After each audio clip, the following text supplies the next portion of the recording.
A mi sad nastavljamo dalje. Prelazimo na kompaniju Checkpoint, koja će govoriti o naprednim sistemima zaštite. Gospodin Edin Rizvanbegović, Checkpoint Advanced Protection Solution.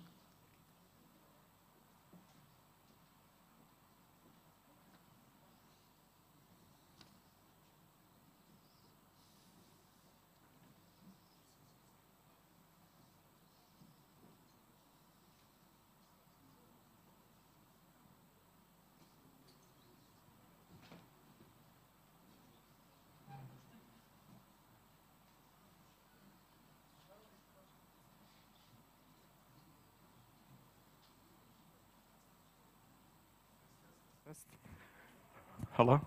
Okay. I'm going to do this presentation in English, if you don't mind, just out of respect of some people that are here as well, coming from abroad, so they can understand what we're talking about as well. First and foremost, I want to thank you all for making yourself available, for coming to this event, and that we are all together. Basically, for those that don't know me, my name is Edin. I'm a sales manager for Adriatic region. I've been working for security vendor Checkpoint for almost 12 plus years. And we have basically a team of 5 people in Adriatic region throughout the Adriatics. So we are the one vendor that has the most security people dedicated to pure security in Adriatic. Today, I'm going to be talking about some interesting topic and something that definitely will give you ability to stay one step ahead of hackers, of those that are basically responsible for creating the havoc nowadays worldwide. Just before I go into bits and bytes of the presentation, let's take an overview of what was happening over the course of the last 20 plus years.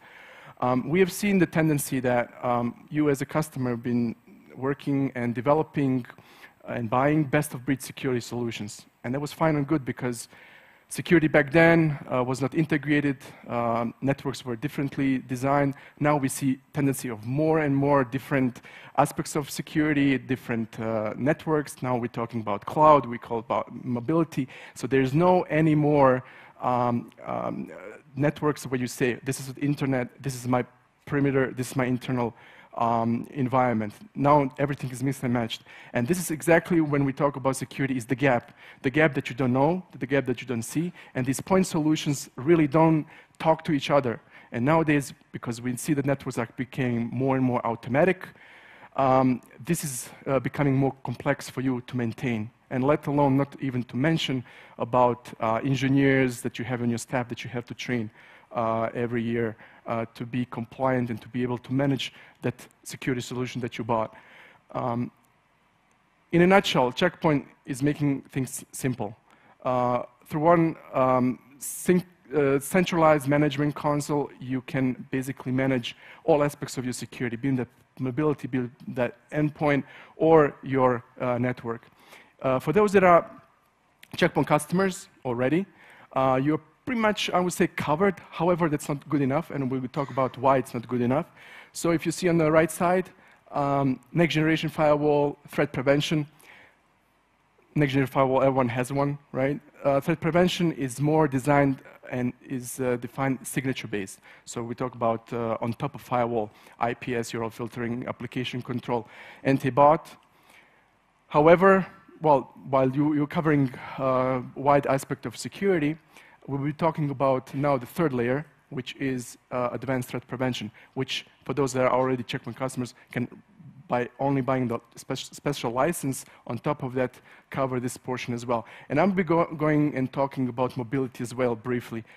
For this topic, I'm left over the cloud, even though we have a solution to protect your hybrid or private cloud, or something in between. So you probably have seen a lot of presentation. There was a lot of discussion.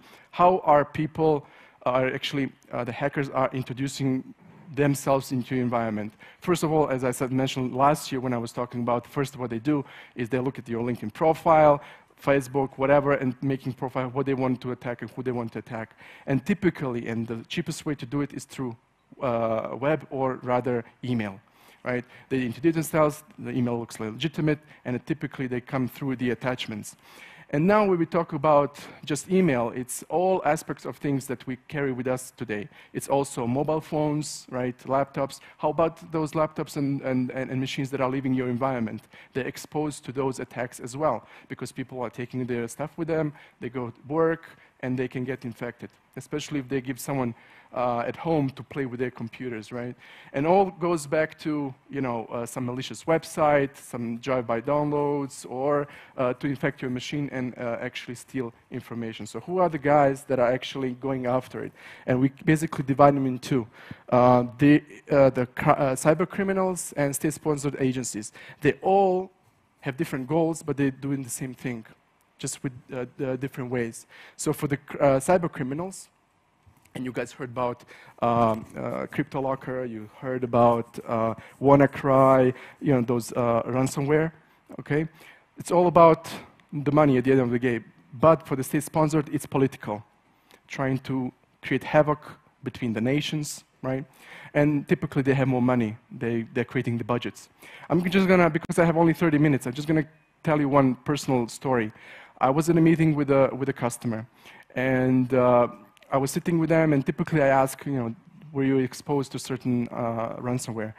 And when I look at them in the eye, I can see the tendency, either the eyes go to the right and they say no, which I know that's, you know, maybe not the correct way to say, but anyways, they're hiding it, they're not saying, but this customer was open and said, yes, we did. And I said, okay, keep going, tell me what happened. So he said, immediately, they have a special call center. I was chatting with them online. It's a business. It's like you people going to work every day. These guys are going to work as well, and they have call centers. So they say, okay, how I'm gonna, and they're chatting, how are you gonna tell me that you are legitimate, that you're the guy that actually have my data, because they were exposed to WannaCry. And they said, okay, no problem, send me some files, encrypt it, and I'll decrypt it and show it to you that it's the fact that we are the ones. So they did it, and after 10 minutes, right off the back, they got the files. And of course, the files were wrong. They said, no, those are not the right files. You have the wrong files. And I said, okay, I deeply apologize. This is the files from other customer. We are really, really busy nowadays. We don't have time, and those things happen. But anyways, here are the original files. So it's a real business. It's like we are laughing, and you know everything is funny. But unfortunately, when this happens, you know, it is an issue. So those are the guys, right? And they of course talk each other. They get the information, and they basically communicating with each other. Okay. Just some statistical data. Basically, only 45% of those, as I said, signature-based solutions, such as antivirus, are able to protect your environment. That doesn't mean that you don't have to have an antivirus. By all means, Checkpoint is always saying you have to have a security-layered approach. It's one of the things that you have to include. However, with these attacks, said how to protect ourselves from something that we don't know. And this is exactly the ransomware, the malware, right, that we want to protect you against. Basically, even we have those technologies that are called sandboxing, right? They emulate the files, they say how this behaves if the end user clicks this document. For example, when you open up the Word document, it shouldn't be creating or deleting some DLL files on your computer or some registers, right? It's something malicious. We can pick it up and basically protect you. So the first generations, even the hackers don't know about it, they created the ways to circumvent your environment. Now, no, I don't think any vendor, and I'm speaking here, and if there's a TV or whatever, has this data that I'm presenting you this today. This is specific to Bosnia and Herzegovina. I have it also for the Adriatic. But I asked my threat intelligence team at headquarters for this presentation to include for certain files, because we have the sensors, we know what's happening out there, to tell me which are the top 5 worms that, or basically malware, that are presented in Bosnia and Herzegovina. So honestly, I didn't know all 4 of them, never heard of them. But I knew the last one, Configure, because we had some customers that Checkpoint was able to protect them with command control center, with the anti-bot solution that customers is maintaining. I'm not going to go into great details. You can Google it and see what it's doing. But you see here Internet of Things, right? And we're talking about protecting those as well. Here's another thing, cybertext that we see and the tendency. Typically November, December, and now we live in a time frame where we see a lot of attacks. What does it mean? I don't know. Maybe people are browsing more and they are more susceptible to those attacks, but this is the data, right? Then also, which are the files that were mostly identified to be present and that malware was trying to propagate? There was an exe file. So what you can take from this information, why should you allow your email to send that someone sells via email your exe file? It shouldn't be. So your administrator automatically should be creating a policy that if you send or receive email with attachments of exe, that should be blocked. Or maybe zip files that are encrypted or passwords saved. Shouldn't be allowing it, right? With those simple things, you're creating these hackers more time to invest in breaching into your environment. And the idea is, when you saw these cyber criminals, they're going and targeting where's the weakest link, and they can get their money back as soon as possible. Your problem is, or your job should be to make this more difficult for them. An RTF file is just Microsoft, like a Word document. Okay, which one are the countries that are attacking Bosnia and Herzegovina the most? Actually, for the region, it's not the same. For Slovenia, I think it was Holland or Netherlands. For us, it's US and Germany. Right, those are the top. So what does it mean? If you don't do business with US companies, you just block the whole country. It's easy to that, but of course it's not that easy. That's why you have to have this advanced security solution that will be able to protect you and not obstructing the business.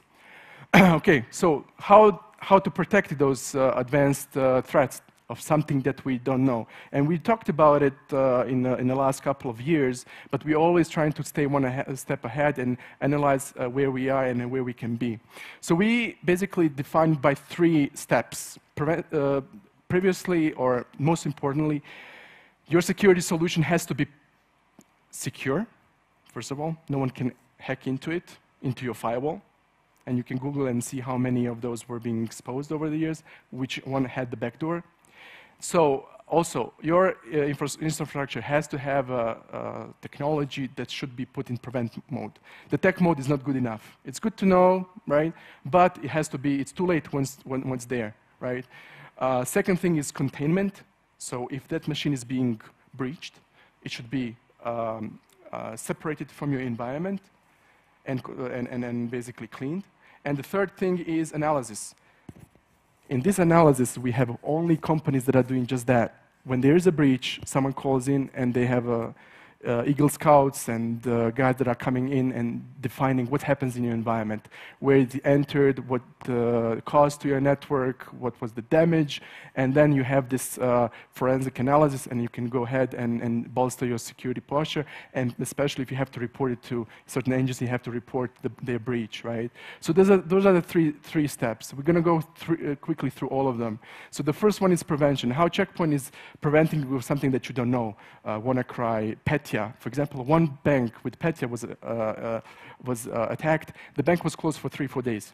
So who is in the financial sector, you do your due diligence, and if you calculate how much bank lost, just being not able to respond to those attacks, it's tremendous costs. But when we talk about security, it's difficult to get any kind of budget for it. When it happens, the budgets are created momentarily. So let's talk about each of them. Threat extraction, threat emulation, and zero phishing. For threat extraction, basically it's something proprietary to Checkpoint. Basically, once the file comes in, right, if we sense that this file could be malicious through, let's say, attachment or download, we actually copy and strip down all the micros or whatever it's in the file, and we give you a clean copy, right? So even though if the file was infected, it will be basically clean. So you have the clean copy. How does it look like? Basically, with in here, you see the document that you got. We actually, and this is the policy that you can change it. We automatically convert it into PDF, strip down all things that you don't need, and you can take this document real time, right away. At the same time, we send this document for emulation. That means, let's see how this behaves. Is it really false positive or not? And the user can immediately work. We talk about no business disruption, and also no call to IT help desk, right? So what you do is you open it up and see, look, this is an invoice, looks like it's clean. Look, I need this document, original one. Of course, you can click it, original document, and once it's scanned with us, it's safe, you can basically use it. Same thing for, let's say, if you go to Gmail or Yahoo, whoever, you download, automatically our client is detecting it, converting it, and basically sending it to emulation. Second thing is basically threat emulation. That's a standard aspect of how to see that the device is emulating. We can do it both in our private cloud at Checkpoint. For the companies that, even in our financial sector, they sometimes decide to do it in cloud. Why? Because by the EU regulations, unless the cloud is in Europe, they're fine and they're within compliance, they can send files to cloud, okay? If some companies, they want to have it in private cloud, we have a solution for that as well. Third thing is phishing, right? Zero phishing. We heard, you probably in the first presentation you heard about it, and you're going to be probably at the end of the day talk about it as well. Basically, what we'll do if let's say you get an email and you get from a bank account. I know last year was not last year, 3 years ago. Hackers got the information of all users in a certain account. It was in Adriatic, by the way, and they sent the email and said, if you don't change your password within I don't know how many days, you don't access your account, we're going to be closed. So people, of course, go clicking without seeing what's all behind it, right? And this is one example of Office 365, where basically users were linked to that site. And what we do in real time, we actually check real time with our threat cloud, which is our main brain behind all the activities, that we can basically look at the IP reputations, locations, things of that nature, that we can identify that this site is not okay to visit and put your personal password in. Okay? So the verdict is this site is malicious, should be blocked. Now, how many of you guys, you don't have to raise hand, but how many of you guys are using your AD password with other accounts, Facebook, LinkedIn, Dropbox, whatever? Believe it or not, many, because people work and they don't think about security. We have the option also to trace and check if this user is using the AD credentials for other web applications that are using. So we can say, by the way, we don't know the password, Checkpoint doesn't know the password, we take the hash value of it and basically matching it to see if the user is using the same one. So we can say, according to your, and this is, you can change this, right? You can put your own logo, you can put your own, in your own language, how you want this to be presented, okay? Second thing, so first one was prevention with these 3 tasks. Second one is containment. If the user is basically breached, what we can do about it. Okay. First and foremost, we actually can sense if this if there are some changes on the end machine, and basically track it to see if this machine is trying to communicate with command and control center, and we can block this immediately and basically quarantine the user. Okay. Again, nothing can be done without our threat cloud. It's real time, basically reporting and have the information. All our security Checkpoint security gateways throughout the world are communicating to this cloud. So all the customers, being that in US, Australia, or Europe, are basically getting the real time information and verdict. Okay. And if also what we do, and this is very nice, especially against those anti-ransomwares, it's we can sense the behavior analysis of the machine itself, and at the same time we are actually creating a snapshot on that end machine.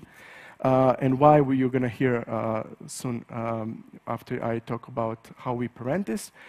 Basically, we can sense if the document that you're opening are changing files, DLS, as I said, registers, and then we trigger it. And once we trigger it, we create a local report that's sent to us and the administrator. But at the same time, if the data start to be encrypted, we actually can revert it back. We don't have the key, but because we took the snapshot on the machine itself, we actually are capable of restoring those files. So your pictures, your documents that actually afterwards hackers are asking to pay in Bitcoins. Okay, so this is very, very advanced, and of course we are working to develop additional things in respect to behavior analysis on the endpoint. And last but not least, it is the third pillar, and that's the analysis. Okay, in real time, as I said, if the event happens, we automatically trigger the report. And we also integrate with third-party antiviruses. So if you have a, I don't know, whatever third antivirus, we can integrate with them. Checkpoint has also an antivirus solution, but if you want to keep it, you can. It's really customizable. We can integrate with them and use it for this security as well. So what we do is we trigger the report, and let's see how it looks like. So first of all, you see who is the user that got infected, what is the computer name, what is the operating system. You have all the information, which file was triggered, you can see on the left corner. And then you can see here what actually happened. Was it suspicious activity? You see that typically hackers are changing the privileges. So typically it's just like a local user. But if you're an administrator on the local account, you actually can do more things, change the registers, and access more things, right? So this is exactly what happened. And then you can see on the right side what was the business impact, which files were attacked or changed. And then you can see what was the remediation. And then on the right-hand side, and everything here is clickable, right? You can click and see more information. And then you can see the incident details, how it was triggered. Was it downloaded by web? Was the machine rebooted, and then it triggered, so you can see whole forensic analysis. Again, this document states this report is on the local machine. If someone RDP afterwards and one administrator wants to see it, or they can look at the admin console and see the same information. Last but not least, I said we're going to be talking about also mobility. I mean, at least one or two, we have one of those, right? Mobile phones or even tablets. How many of your customers are saying, "Oh, I would like to have an email on my mobile, phone or smart device as well."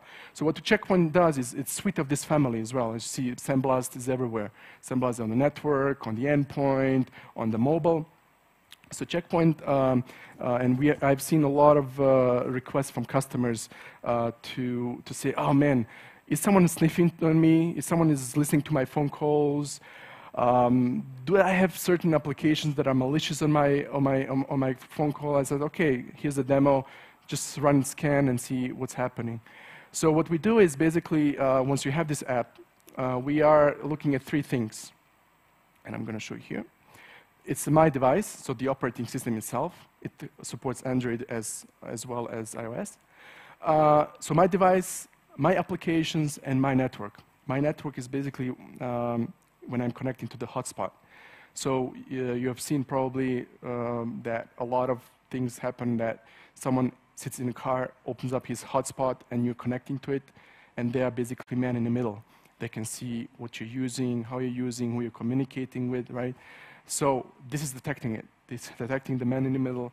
And also one important thing is the applications.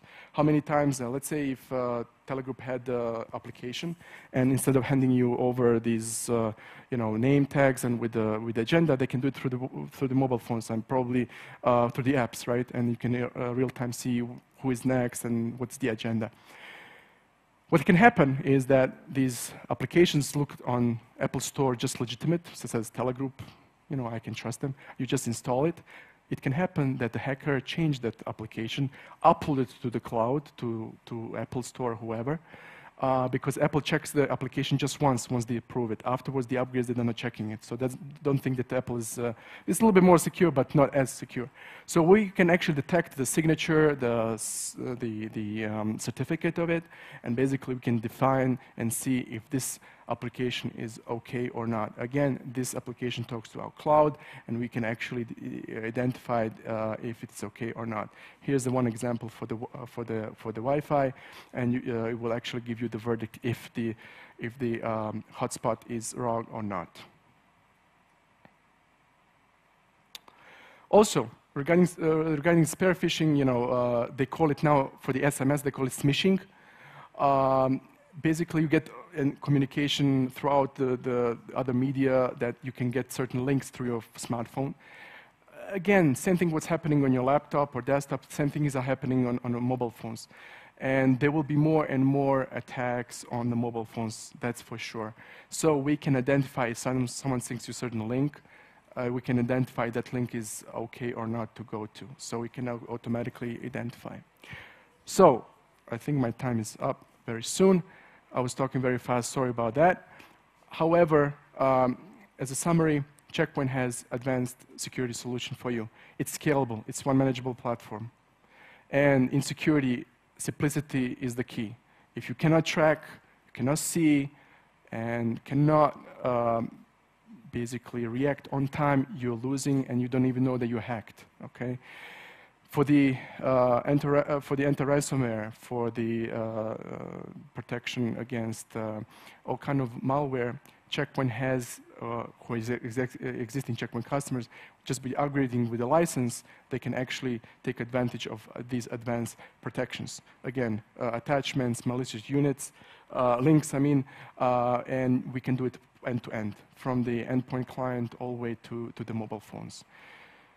Having said that, prevention, containment, analysis, forensic analysis is very, very important after a certain breach, so you know and you're confident that that worm or whoever didn't propagate in the other aspects of your network. With that, I want to thank you all. I'm going to be here together with my other colleagues at Check Point. We can talk about it if you're interested, and I wish you a happy rest of this event. Thank you very much.